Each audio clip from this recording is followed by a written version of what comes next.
Man, this is Mr. Stand on Business, man. MLKTLR. Trust, loyalty, respect, move like a king. Charles, man. Just did a dope interview with OG Hollywood. My guy. Salute to him. Man, y'all check that thing out, man. Ferguson Chronicles, man. It's dope, man. Where legends are made, man. For real, man. Don't despise small beginning, man. Tap into that, man. I guarantee after you see it, your life will never be the same.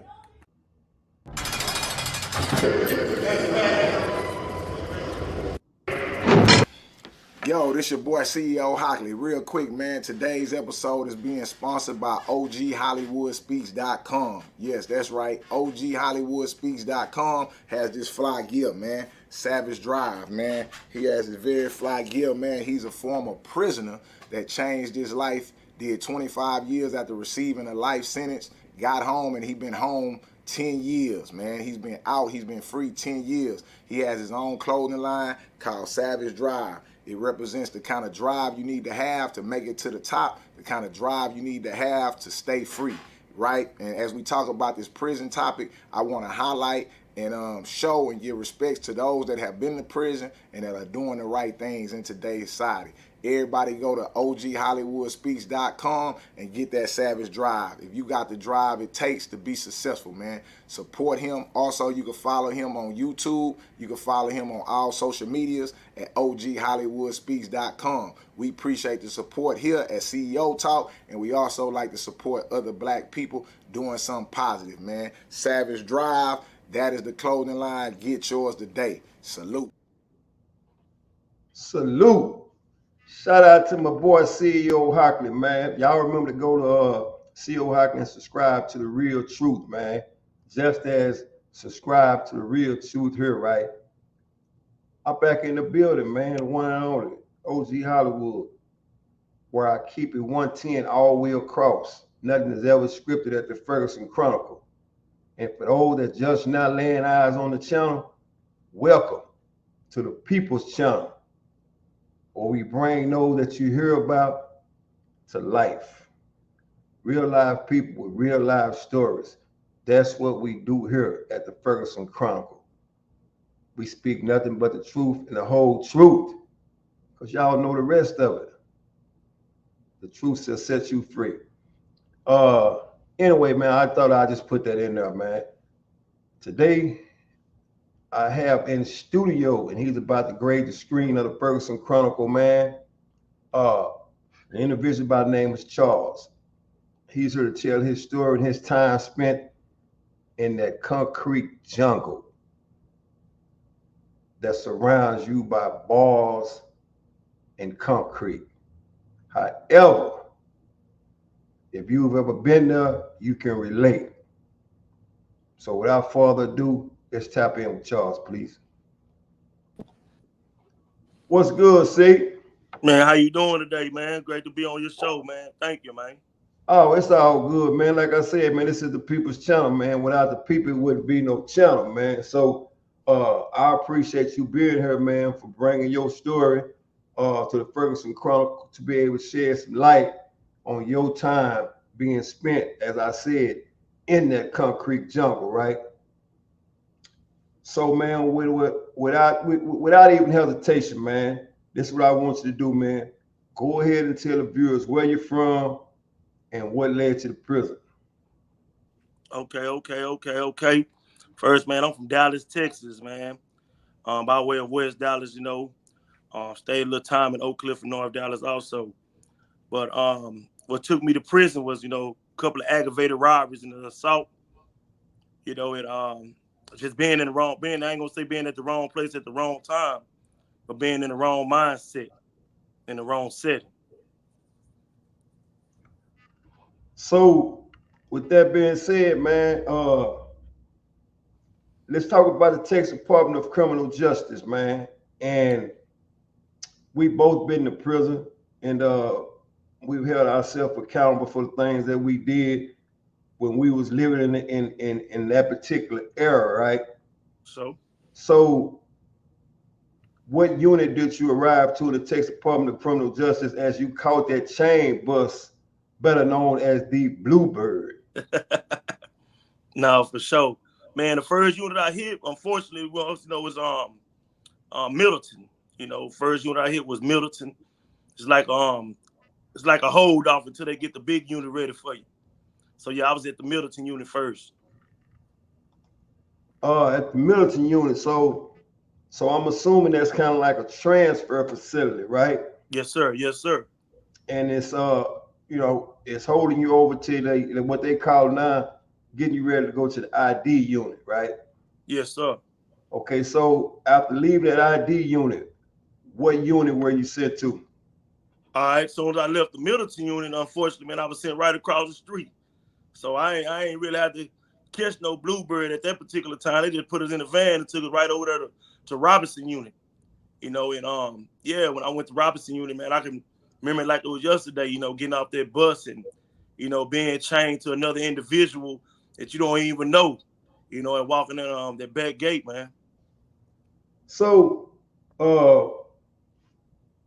what was the difference you pulling up to the transfer unit versus you pulling up to the Robinson unit? Did the mindset change? Was the surroundings different? What did you notice that was different from the transfer facility versus the ID unit? Okay. Oh, it was a big difference, man. Like the transfer facility was a lot of bunch of guys that didn't know what they was finna get themselves into. Then when you get to the ID unit, it's a bunch of guys that already know what they are into. So they already had their mindset as hey, this is what I got to do. This is where I'm at. So when I walked into the Robinson unit versus the Middleton unit, it was more aggressive. More you can like feel the aroma, of anger. Just people just being mad. And once you were finally inside the Robinson unit, right? Uh, what were the sights and sounds that you noticed, or some of the things that you heard the inmates say, if you can remember on that particular day? Oh man. When you walk in, they know they kind of know you fresh. Cause mind when you get the Middleton unit, ain't no afros and no waves and all that, man. They scalp you down. So you semi bald head, especially if you go straight, straight from Middleton, you don't be over there that while. So, my hair was still growing, unfortunately. So, when they see me, they're like, okay, hey, where you from? Off the dribble, they gonna ask, where you from, man? What city you from? Where your people over there? Some people was fearful. A lot of guys you can sense fear. And that's what they prey on, man. So once you entered the Robinson unit and you encountered the surroundings, right? Uh, did, were you led to classification, or how did you get assigned to your particular pod? Okay, when we got there, at this particular time, it was like an emergency change. So we had to sit in what they call ag sig for a day. So after that, we sit in ag sig for a day. Then the next day they call everybody's name out, and you go to classification. And once you go to classification, it's gonna be you walking down the slab, the sidewalk, but we call it the bowling alley, the slab. So it's guys on that board like, hey, okay, yeah. When you get to wherever you're going, you know what it is. Trying to see who, trying to sense fear. So I noticed you said they make y'all sit in SIG until you assigned to your particular pod, right? Yes, Uh, sir. what was it like sitting in segregation for for that particular time, waiting to get assigned to where you was going? What was it like? Oh man, I ain't gonna even lie, man. That was probably the worst part ever because you in a cell out mind. This is my first time ever being in prison, so they put me in the cell. I'm by myself. I don't know what's going on. You hear people kicking the door, screaming, hollering, cussing these guards out and stuff like that. And I'm like, man, what have I gotten myself into? So man, I ain't gonna lie, I ain't sleep that night. I'm like, man, hey man, come put me where y'all gonna put me at. You ain't got no celly. All your food and stuff come through a slot.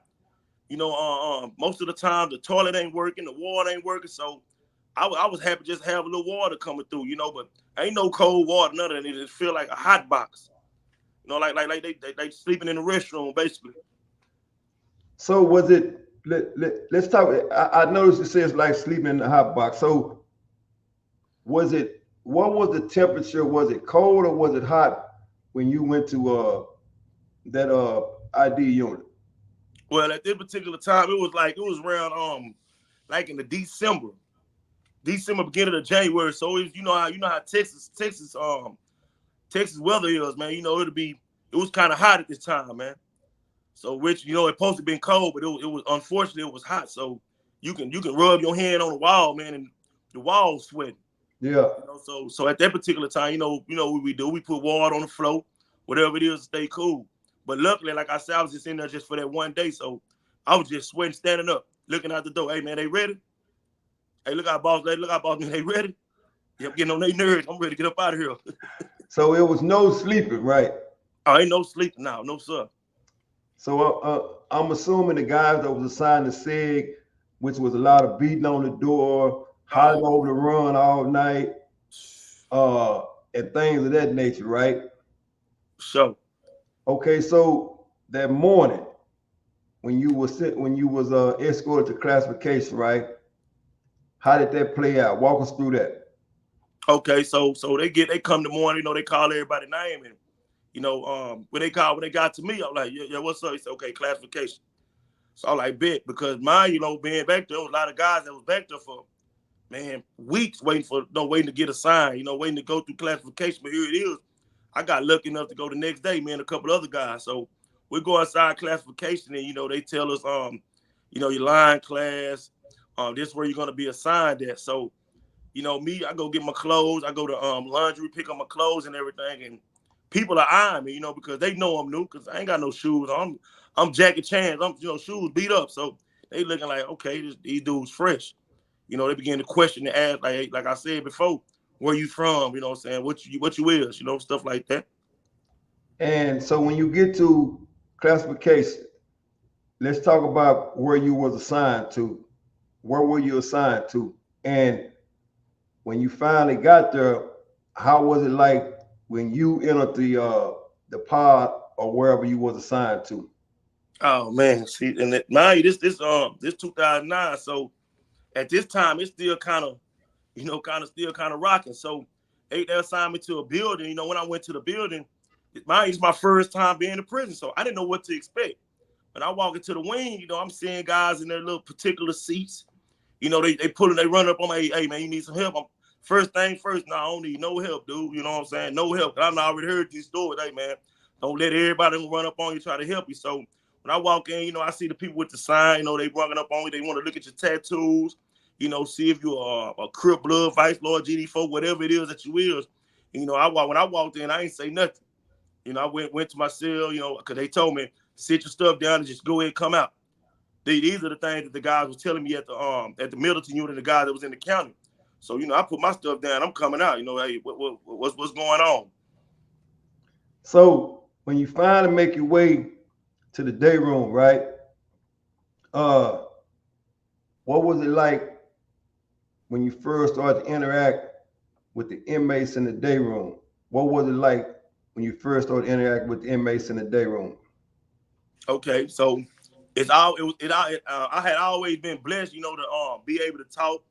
Got great character, real charismatic. So when I came to the day room, I just found me a little corner, found me a spot and just sit back. Football, the game was on, so I just sat back and I look at the game. I love sports. So this small conversation began to start about sports that was on and stuff, and the guy started asking, "Hey man, what you just came from the world?" I'm like, yeah, I just got locked up. Like, what? So they began to ask about the food, what's new.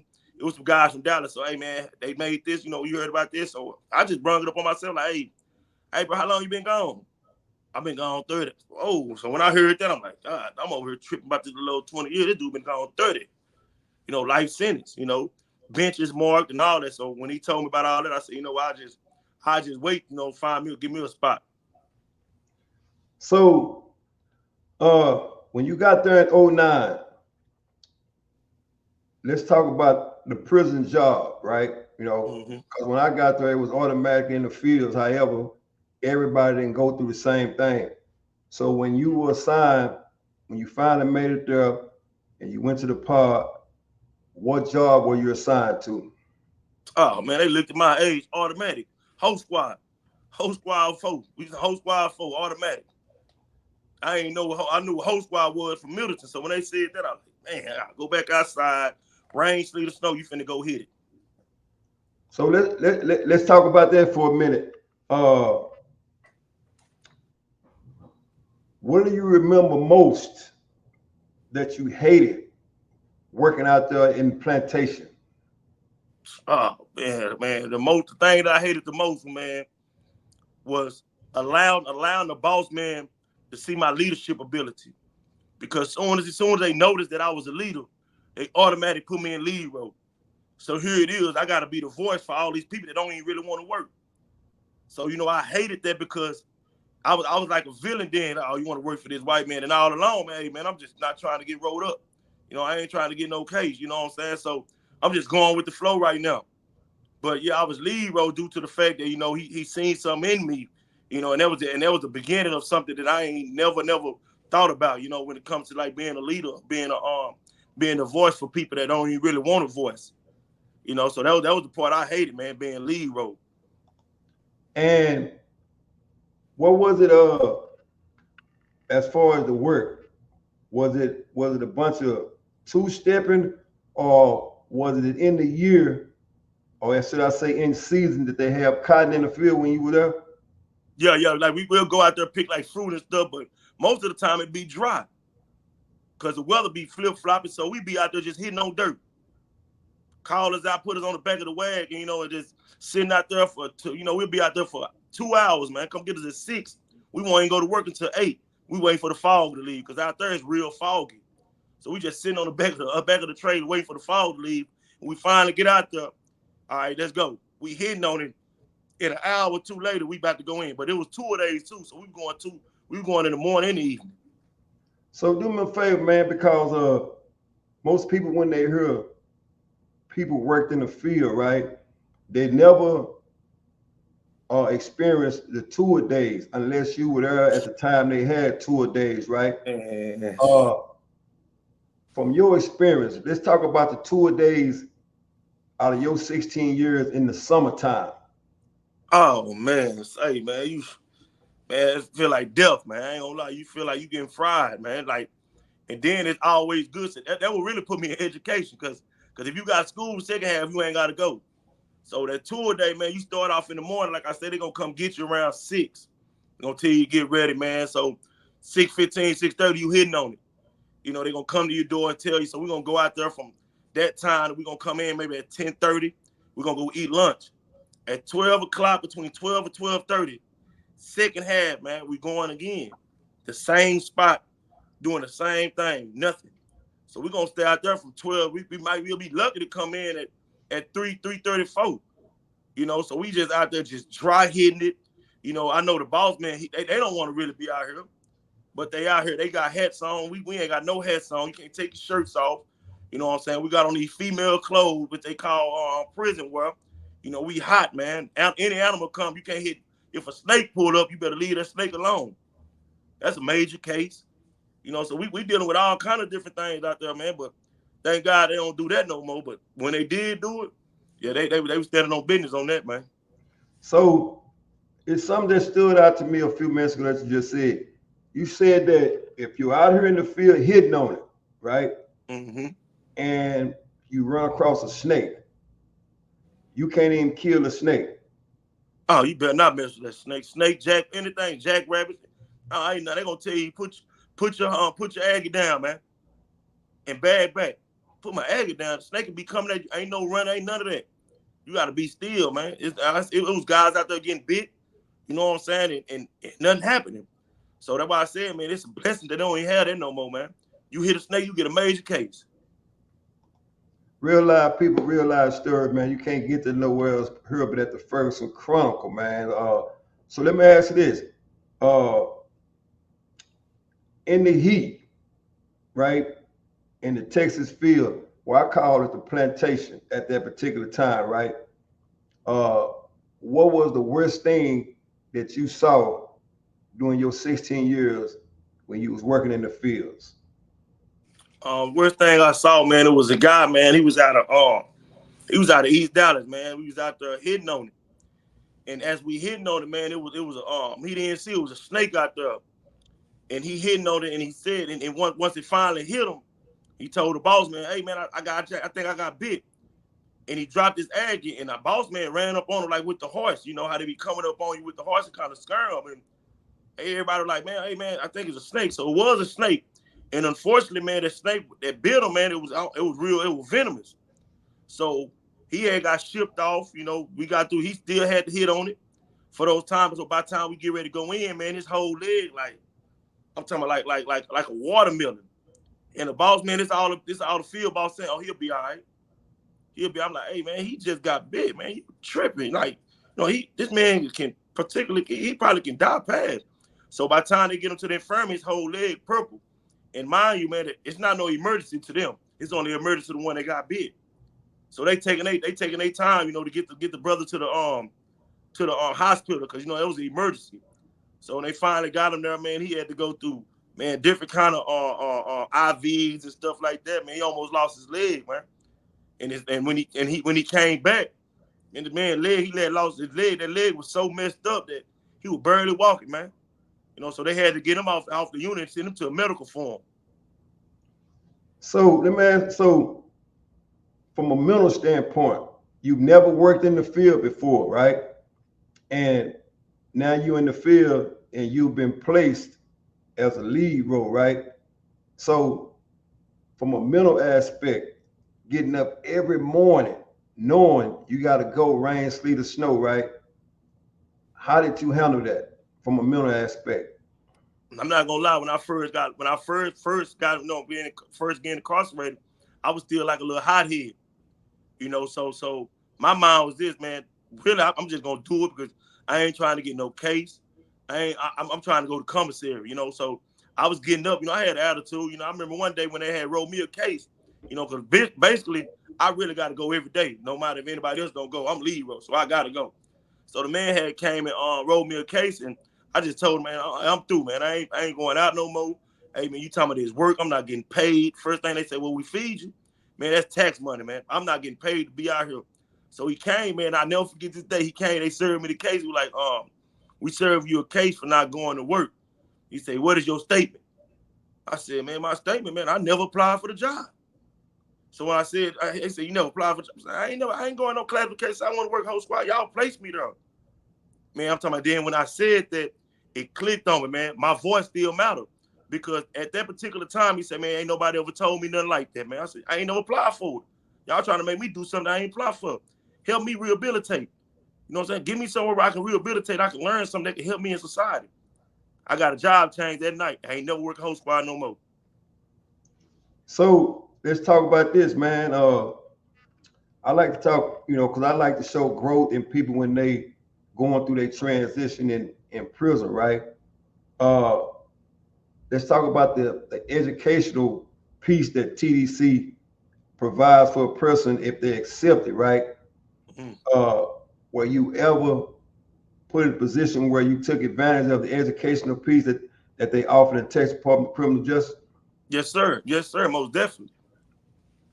And what particular situation or piece of education did you partake in? Okay, man. Shout out to that Alvin College, man. Shout out to the Alvin Community College. I had broke my ankle at Torres, man, and they sent me to just the 3. And when I got there, man, it was a bunch of brothers there, you know, make a long story short, they was telling me, man, hey, man, you should stay over there because the church program and everything was good over there. So I'm like, how can I stay over there? And they said, education. And mom like, man, I really don't want to, I ain't trying to go to no school, man, all that there. But I signed up for school, man, to get just to sign up, just stay on the unit. And I wound up, you know, getting a associate's degree in business management. You know, so all of it was disguised, you know, because like I said, I broke my ankle. I was going over there for therapy, but within me breaking my ankle, I came back with a associate's degree in business management. Out of the 16 years you was there, right? And I always call it expensive pain, right? To where people get took through hell, right? At any time and point, and I don't know what your faith is, but I always ask guys this here, right? Because I understand that in that situation, we can be tested, right? Uh-huh. At any time and point, did you feel like God wasn't present? Oh man, I ain't gonna lie, man. I think the time that I felt like God wasn't present, man, was when my grandmother had died, man. My grandmother had died, and I was in so much pain, man, because all I could think about, man, was, man, she told me she waiting on me. She told me she was gonna be there when I get home. I like, and I started questioning God, like, Lord, why would she even say something like that? And then you take her away. I started questioning God, man, like questioning His will. I think you let me down. So, but in the midst of that, man, that was real, like important and very, very helpful for my growth because I was more leaning on the people, man, more than I was leaning on God. But when that happened, like I said, when that happened, it was very, very, like man, it was very powerful, man, because within that happening, man, I began to mature, take life seriously. You know what I'm saying? So at that time, OG, man, I went from doing time to investing time. You know, Meaning when you say that, meaning what? all right, waking up not at the knock table all day. Not just standing up under the TV all day, high side and playing all day. I started reading more. I started reaching out, reading my word more, reaching out, being up under the older guys more, trying to just stay positive, trying to get something that's gonna help me when I'm out in society. So let me ask you this, man. So uh, at what point in time did you realize that you had to transfer from the young guy coming in prison to becoming who you are now? Oh man, when the transition happened, I'm not gonna lie, man. Like I said, at just the three, man, it was some guys over guy named Robert Grant, Dale Jackson, all these brothers, they took me in because, like I said, I was still rough around the edges. And when they took me in, I was like, man, what we doing, man? What's up? What we doing, man? I don't like all this, friendly, lovey-dovey stuff, but they took me in as a young brother, man, and they seen something in me that I ain't seeing myself. Like I said, mind you, I have always had the leadership ability. I had the leadership spirit in me, but it took someone that was already at a spot that I would like to be at to pull it out of me. So when that happened, man, it was just real powerful, man, and I ain't never looked back. And like I say, man, I still thank those brothers today, man, for what they did, how they took me in, man, with Chaplain Low and stuff like that, man. Because like I said, I was on the outside looking in, man, rough around the edges, going to what they say, going to church, but church wasn't in me. You know what I'm saying? But when it all happened, man, when the transition happened, man, it was powerful, man, and they ain't never been the same since. So inside the Texas Department of Criminal Justice, man, I'm not going to even say we have good days. What I will say is this, man, we adapt to the environment and we understand that we did a crime.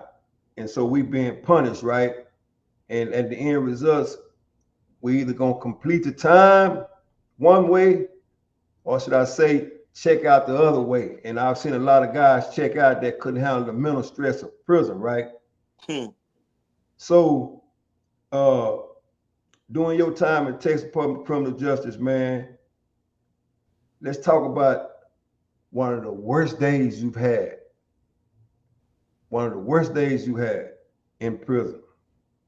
Man, one of the worst days probably would be, man, probably and besides my grandmother passing away, man, the worst day I had probably was when I got a set off.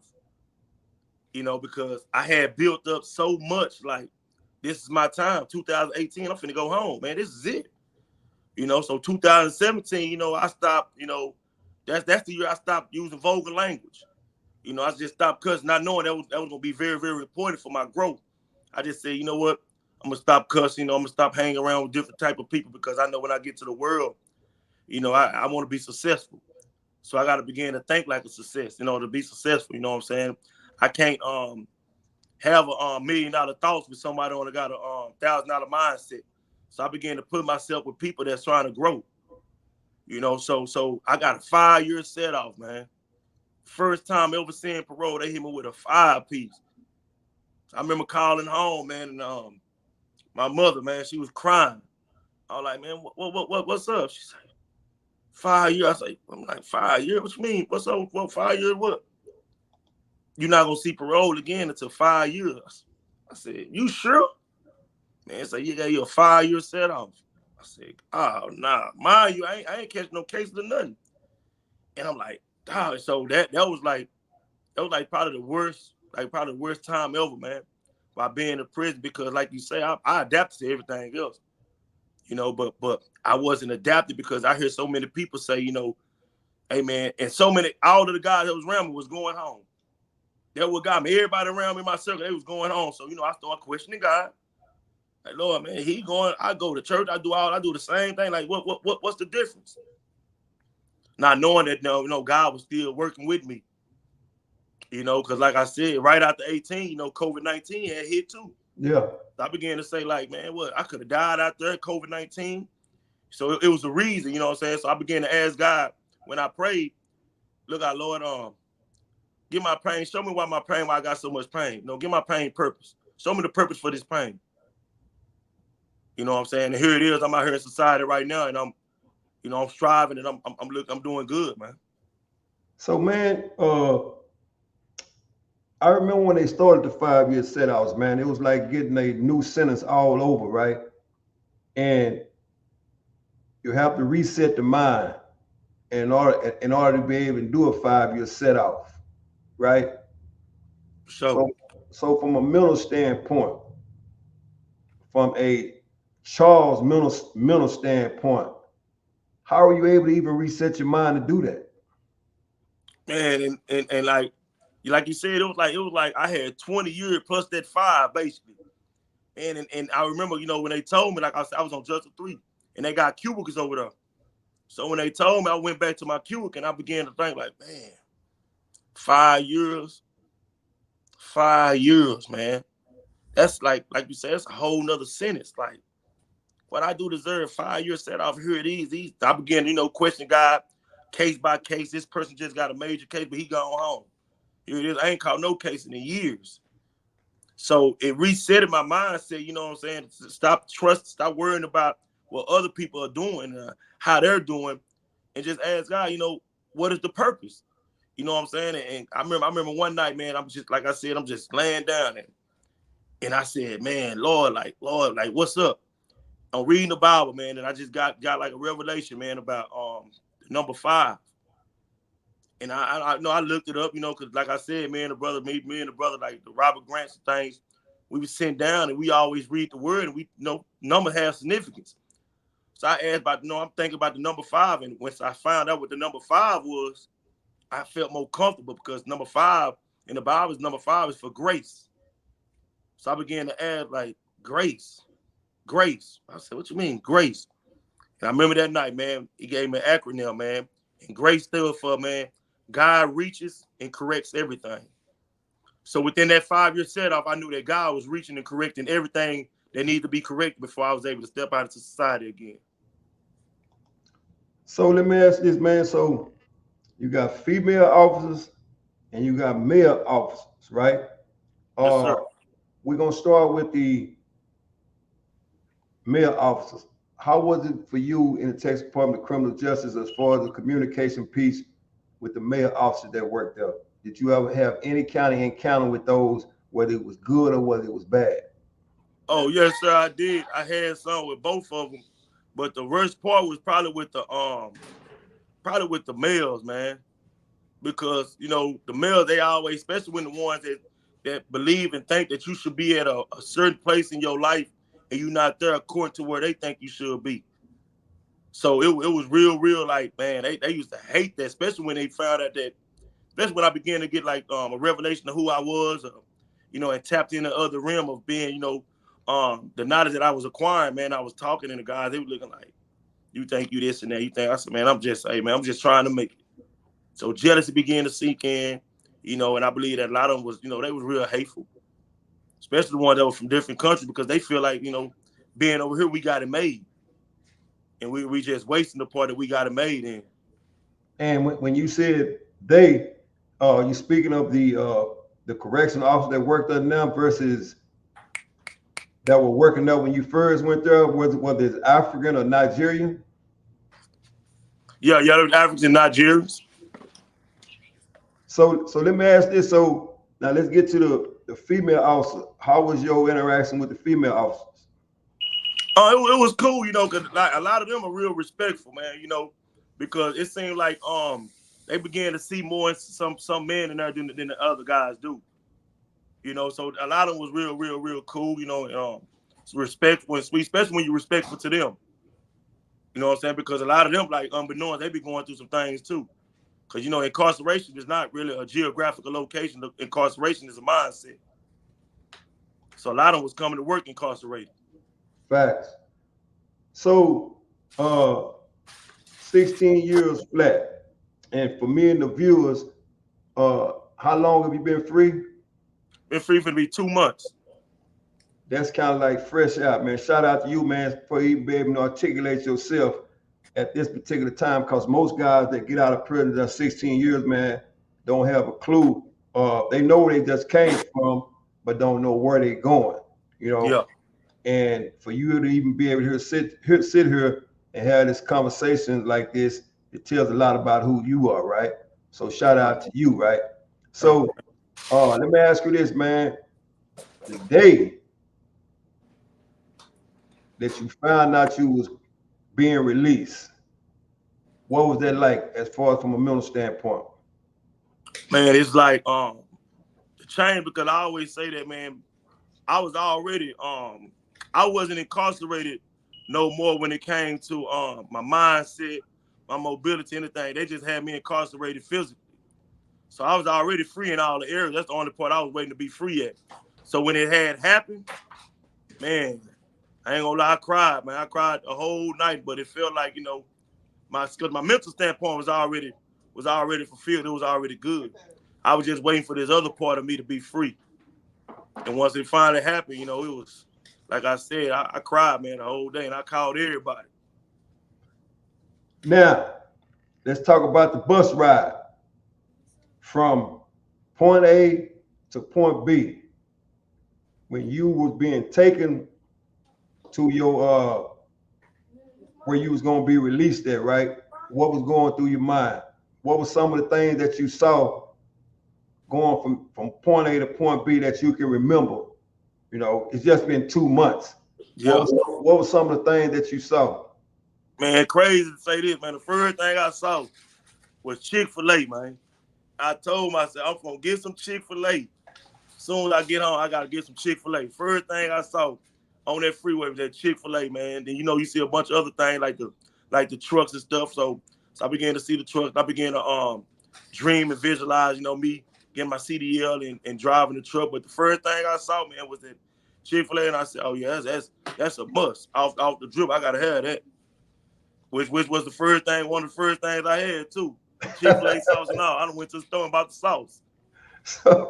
So let me ask this. So now you've been free for 2 months, right? When you finally made it to your destination, what we call home, right? How did that feel versus being in that cell? You know, what were some of the things that you looked at and you asked yourself, man, it finally happened? What was your all right. First thing finally happened. I was able to change my own TV. Ain't no more channel checks. I was able to lay down and something real comfortable, man, and be around people that love you, man, family. So that family part, man, was real important because, you know, being incarcerated, you know, you build a inner circle of guys or brothers that's with you, that family, but ain't nothing like that other kind of family, man. It's gonna love on you all day. So that was real important, and people that like been waiting on you, man. And they just ready, like I say, like the season of blessings. You know, just ready to help you in any shape, form, or fashion. So that was something I was like, man, it finally happened. Now, 2 months, right? Let's talk about some of the struggles you had since you've been out in the 2 months. What are some of the things that you find yourself struggling with? Managing relationships. You know, because you know, being just now getting out, everybody want to have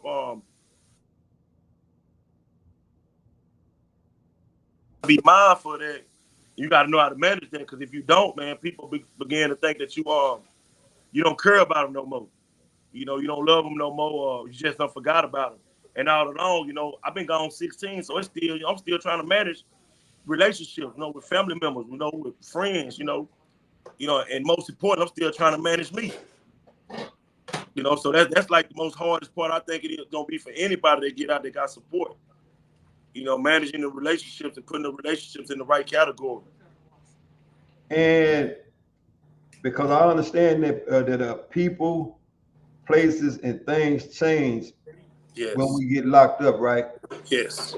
Uh, what are some of the things that I say that you notice that has changed with people? Um, People not accountable no more. You know, a lot of times, you know, it's more selfish now. You know, society is beginning to get more selfish now than it used to be. You know, everybody helping each other out. You remember it used to be villages. It's not like a village anymore. You know, everybody for themselves type mentality. You know, to win, I'll run you over to win, or I'll text you on this just to get up a little bit. But versus like how it used to be, you know, if a brother see you down, or somebody see you down, they're willing to sacrifice this. It's not And like that no more. let's talk about the parole piece of it, right? Do you feel like uh, parole is out to help you, or they're just there to do their job? Do you feel like you can that parole is a success? What part of parole you feel like that they can do better in? Okay. The most important thing I think they can do better in is actually looking into each inmate or offender that come up for parole instead of just looking at a piece of paper, because a piece of paper really don't define who a person is. You know, I believe that it'll be great if they give each individual time to even speak and say something, because it is called rehabilitation. So let one of the guys speak. Let the guys speak and tell them, like, what is the reason why should they be free? What do they have to give society? Versus just looking at a piece of paper and demanding, oh no, move them off, set them off, and then not even letting their voice be heard. And it's labeled what they said the Texas Department of Criminal Justice, right? All right. Uh, in your case, what part that you feel like justice has been served on your end? All right. On my end, I think justice was served due to the fact of the rehabilitation, but it was like more of a self rehabilitation, and owning up, to the things that I did and things like that and that nature. So I believe that justice was served, and like I say, I appreciate the parole board. I appreciate the people that allowed me to even be here today, because like I said, one of the things that they said, and this, a lot of times, brother, a lot of guys get set off because one reason, and they say nature of crime. Almost everybody I see to go down there, that's gonna be one of the reasons, nature of crime. And I told my parole officer, man, please, man, just let them know, man, the nature of crime will never change, even when you dead and gone. Tell them they need to begin to look into the nature of the individual, because that can change. And I think once they start looking at the nature of the individual, I think parole could be a more success. And uh, once we release, man, from that particular era in our life, right?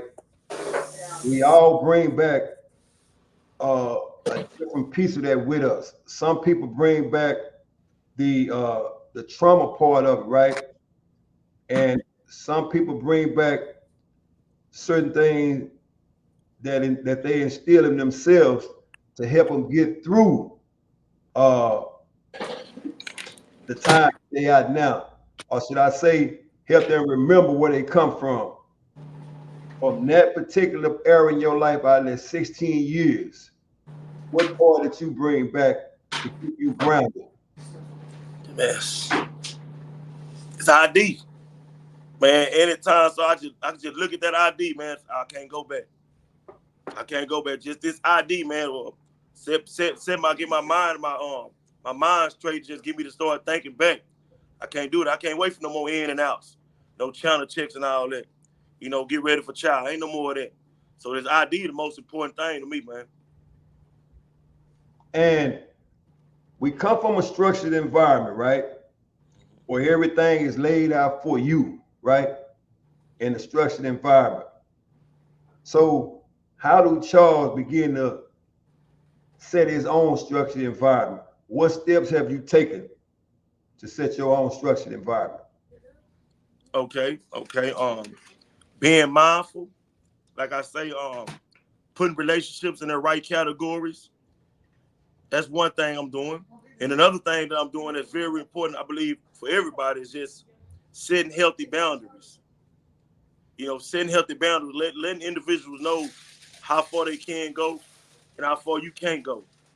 Because when you set those healthy boundaries, people begin to respect you more, and they know what to expect out of you. So they're not gonna do certain things around you or in front of you because they know that you have a boundary for that. You know, just always placing yourself around positive people that want to see you grow. And let me ask you this, man, because most men get out of prison, right? And they say that if you stay out 6 months, your chances of going back to prison are not great. From your personal opinion, out of your 16 years, I'm quite sure you've seen guys come back even Yeah. before you went home, right? So, Uh, what is the key to you staying free so you don't be put in that position or become one of those people that go back? okay, first and foremost, the word of God, stand in the word of God, man, and stand, like I say, stand grounded and rooted in the truth. Stand grounded and rooted in the truth, man, and finding a job to help me stay financially stable. You know, and not looking at today as just being successful, because success really, if you look at success is never owned, it's rented. You know, and rent is due every day. So, if you want to stay successful, you got to begin to think success. You know, and it's an everyday process. It's not just no one day thing. A lot of people think once they just become a millionaire, they good. Nah, you got to begin to, like I say, think like a millionaire. Think like 1,000. Whatever it is that you're trying to obtain, you got to begin to think like that. So right now, I'm thinking like a businessman. Why is that? Because I want to own businesses. I'm thinking like a trucker. Why is that? Because I want to own trucks. So I got to begin to think like that. And I know once I do that and place myself around people that's doing the same thing that I'm trying to do, ain't no way. And uh, what I like to do at this particular time, man, is for you to give your advice uh, to anybody that's getting out or to anybody that's going, right? And we're going to break it down and we'll start like this. What would be your advice on staying free, although you've only been free 2 months, but your mind is reacting in a way that you've been free forever, right? Yeah. So what would your advice be to a person that's just getting out? Okay. First thing first is, man, know that no is a complete answer. No is a complete sentence. So, we gotta begin to lean on, man, when somebody would say no, take no as no, it's just no. You ain't got to question like why, none of that. Because we seen someone say no or something, or deny something, we always question why. Now knowing it's a certain anointing that you only gonna get when somebody tell you no. It's And, a certain activation of who you are that you're gonna get when they tell you no. It's a certain realm you're gonna go to. and for anybody that's on their way to the Texas Department of Criminal Justice for committing a crime, what would be your advice to them? Okay, my advice to them, man, if you're on your way to Texas Department of Criminal Justice, my advice to you would be, man, pick and choose wisely who you hang around, man. And don't do time. Invest time. whether it be reading books, getting anything that's education. Take up trades. Because an idle mind is the worst mind, man. Idle just means unemployed. So whenever your mind is unemployed, disaster. It's just waiting for disaster. So yeah, man, just when if you're on your way down now, man, just read, man. Get you some books, and stay around like-minded people, man, that want to do something positive, man. Go to the library, man. Sign up for anything, cognitive intervention, whatever it is that they got to offer you to help you out.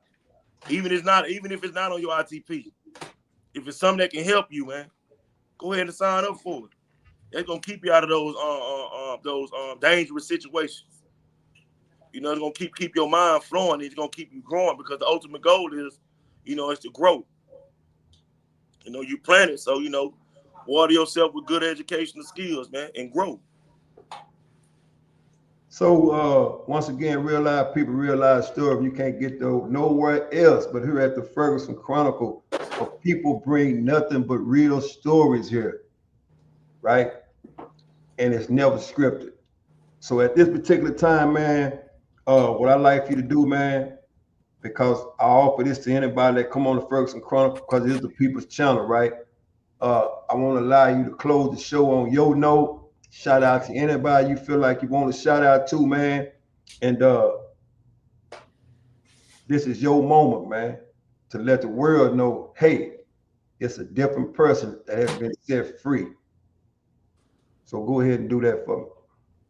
All right, first and foremost, man, like I say, man, I appreciate for the opportunity to even come on here and speak, man.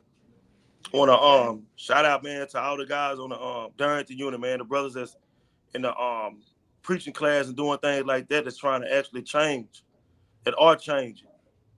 Shout out to my boy, man, Scotty McCain, man, praying for you to get ready to come to the house, man. My boy Blue, my boy, all the guys that on Torres Unit, man. Zigzag, all y'all, man. It's good, man. But like I say, man, man, stay in that word, man. Stay in that word, stay grounded and rooted, man. And I always remember, man, success is not on, it's rented. And rent is due every day. So if you want to stay successful, you got to do successful things every day. You got to be grounded and rooted in it. Like I said, man, it's been 2 months, man. Everything is great. They want y'all to just stay positive, man. Keep your head up, man. Like I say, continue to read. Continue to be on a positive note. And just stay around like-minded people, man. So, man, 2 months. And what we do here at the Ferguson Chronicle, man, we always do follow-ups. So in 10 months, that'll be your year in society, right? All right. So 10 months from now, we'll bring you back and let the people see your growth.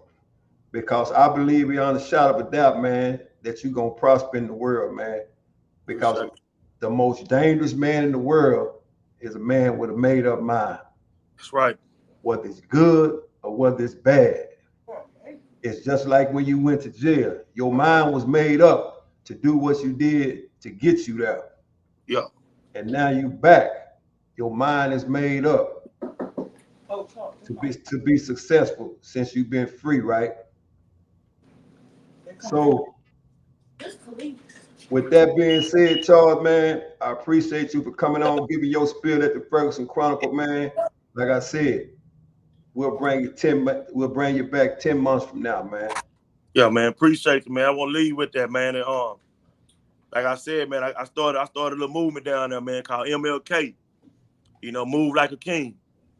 So, come back, man. We can kind of build on that because I know, like I said, I know that's gonna be a success.